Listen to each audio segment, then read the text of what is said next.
How do we talk to each other, especially when our emotions and our empathy have been and continue to be manipulated to create monsters in anyone who's not us? Or if not monsters, then at least people who are like intellectually below us, that they are dupes and they are fools. They don't know what they're talking about. How do you talk to people when you've been trained to see them as less than you are, as less aware, as less educated, as less everything than you are? It's very hard to speak openly and honestly when you see a person as your opponent or as beneath you. Welcome to episode 15 in season 2 of the Off Ramp Project. I'm Carla McLaren, and I've been asking these questions since 2016, 2015, 2016, watching the split that was being created in our country and in other countries as well, between the left and the right, between women and men, between white folks and any other colored people, between residents and immigrants, right? There's so many people that we're told are not us. They're not okay. They're not right.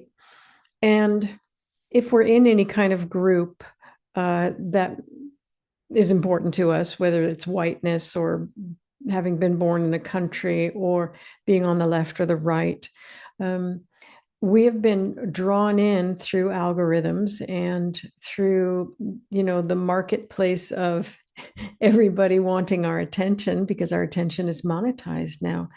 We've been drawn into,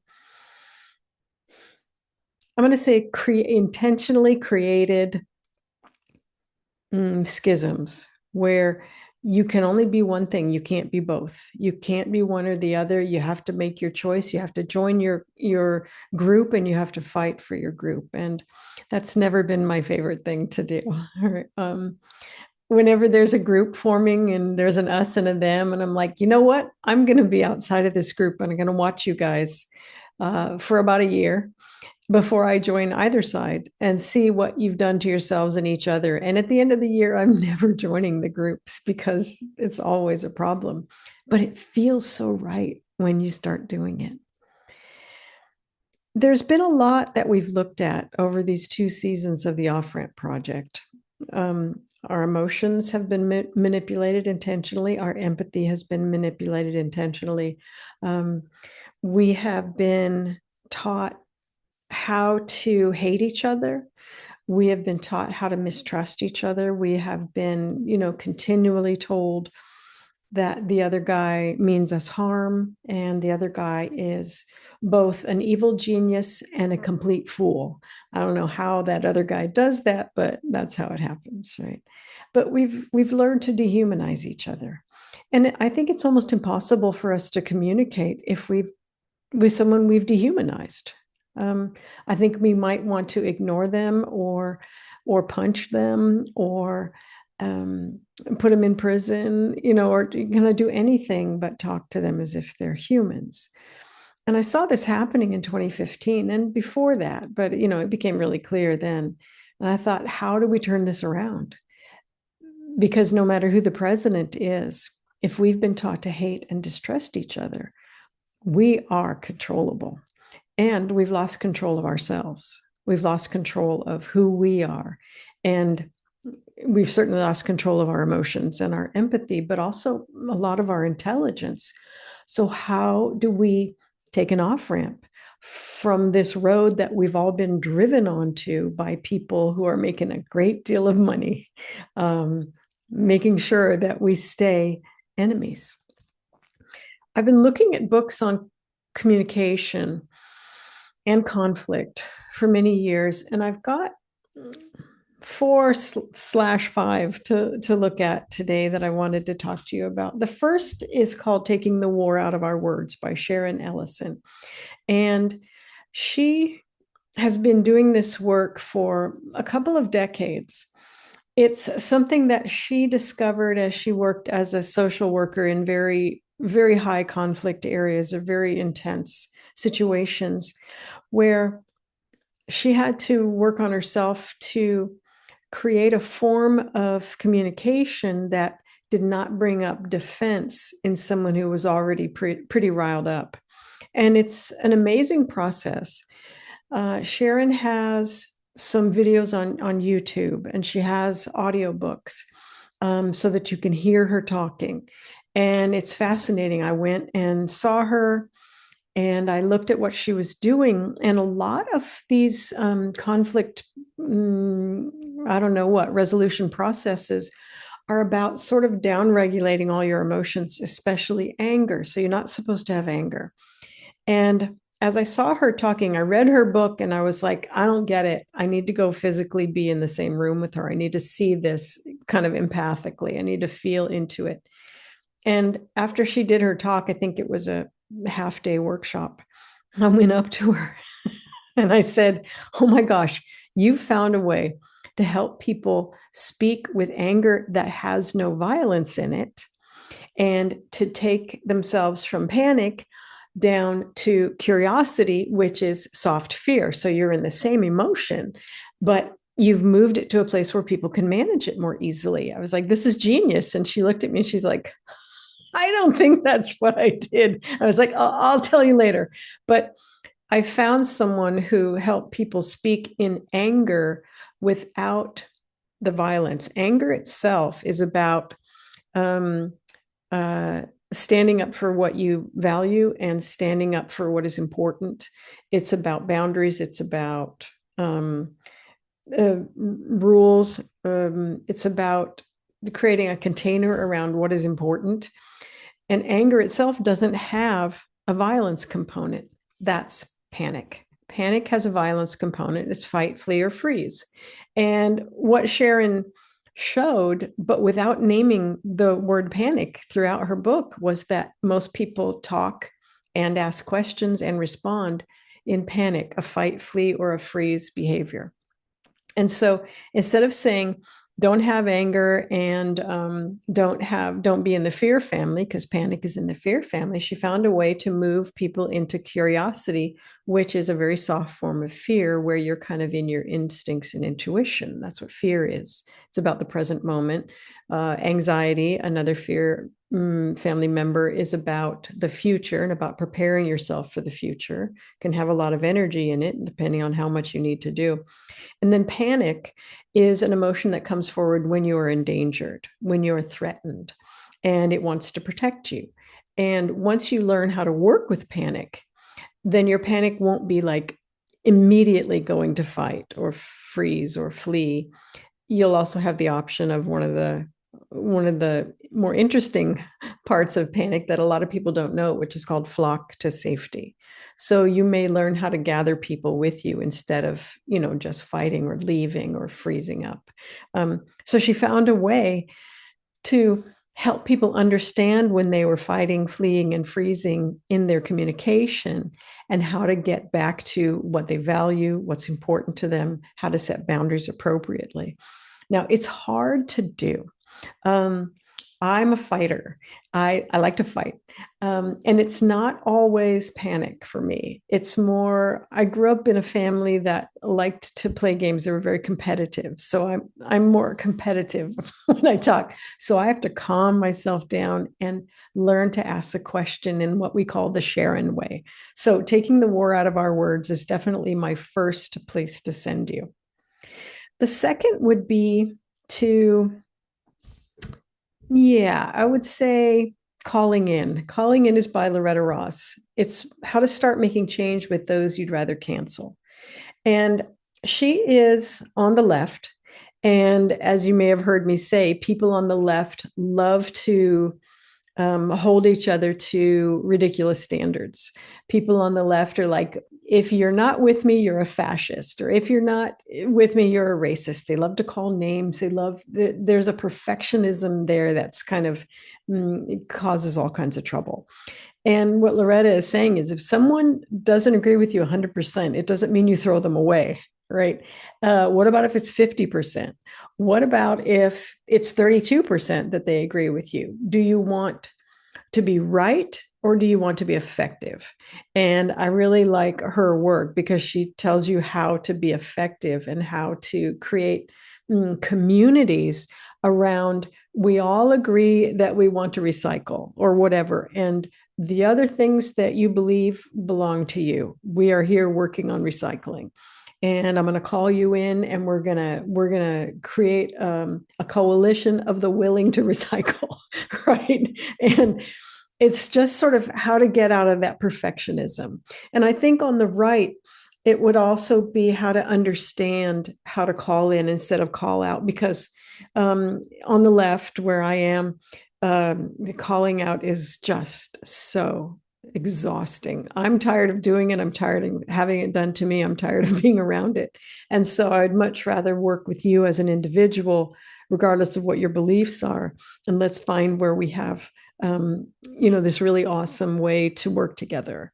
Calling in is great. I think the third would be High Conflict: Why We Get Trapped and How We Get Out by Amanda Ripley.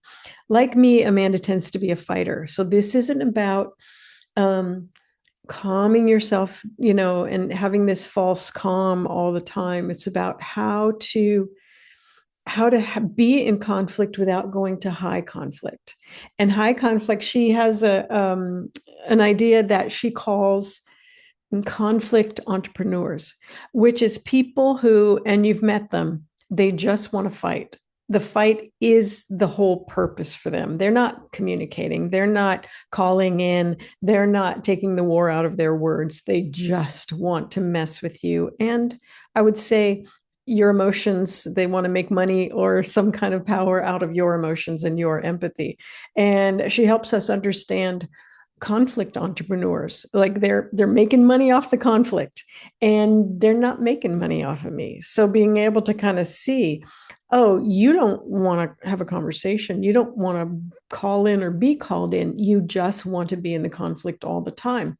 Now, emotionally speaking, that's a person who lives in the fight phase of panic, and probably behind that conflict entrepreneurialism is a tremendous amount of unhealed panic requiring trauma. And so I don't want to support that behavior in that person because they don't need to be there anymore. So I'm going to step away and find people who would like to be with me and work on conflict rather than just make more. It's a good book to read. It's a good kind of way to understand what's going on. I see conflict entrepreneurs on Facebook and Instagram all the time. They go through my feed where people are like, "Can you believe?" Right?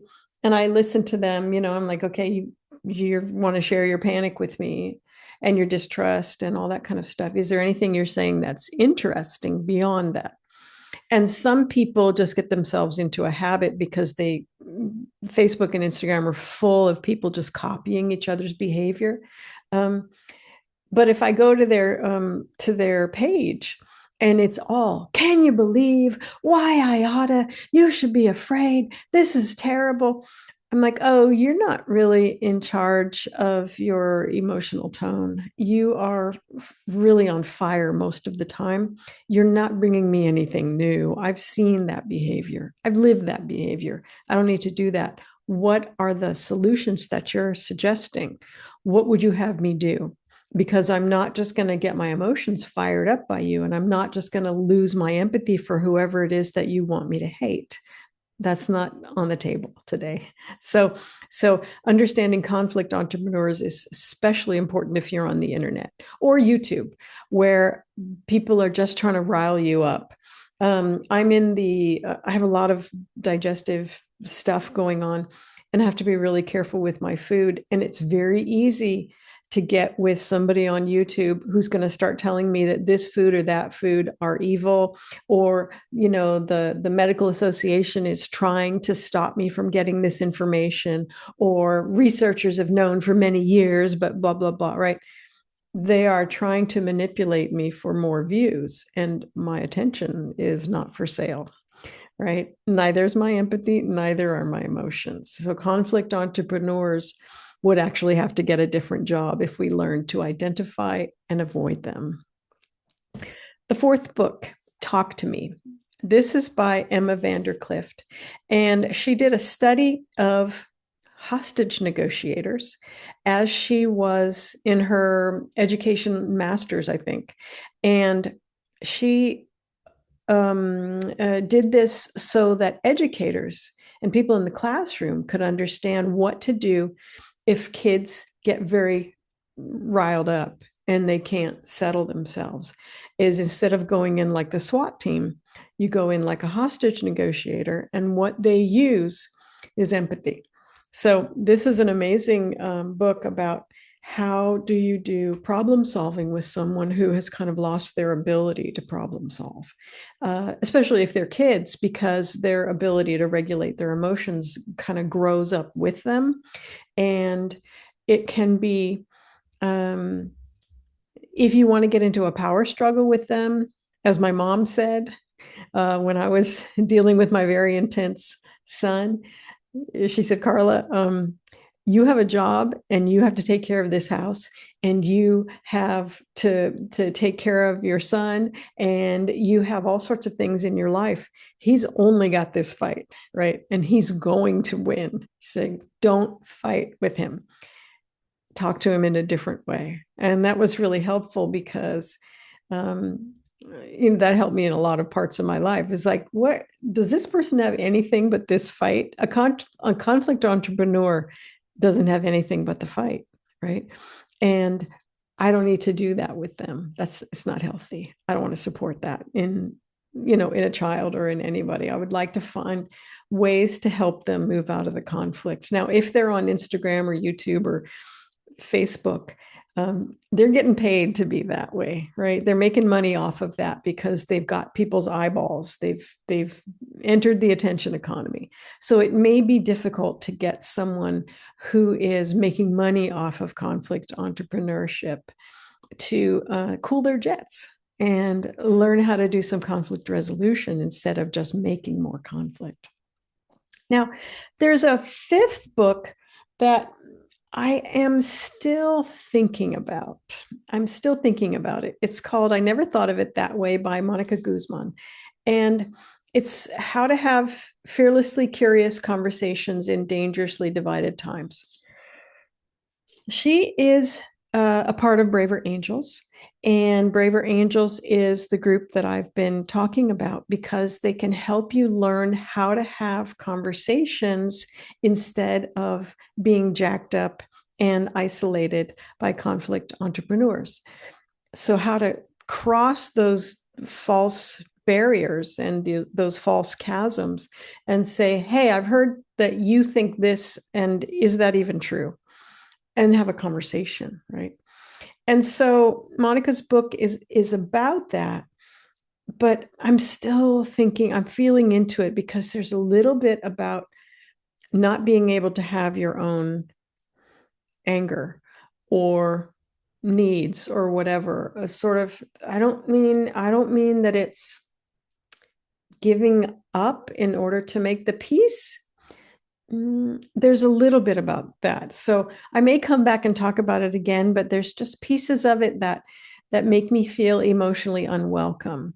And with, for instance, taking the war out of our words, I feel emotionally welcome there because it's okay to be a fighter. You just have to make sure that you're fighting in a way that's not fracked up. That you and the person with you have agreed to be in the conversation, that you are equals, that there are rules, there are boundaries. It's not just me trying to manipulate you or manage you or go to some kind of false curiosity level so that I can get my point across to you. It's not about manipulation of my emotions so that I can manipulate yours. So I think that, each of these books in a certain way has trouble with emotions. They don't understand emotions. They see anger as a negative emotion. They don't understand panic or what it's doing. They don't understand emotions because most of us haven't been taught about how to work with emotions.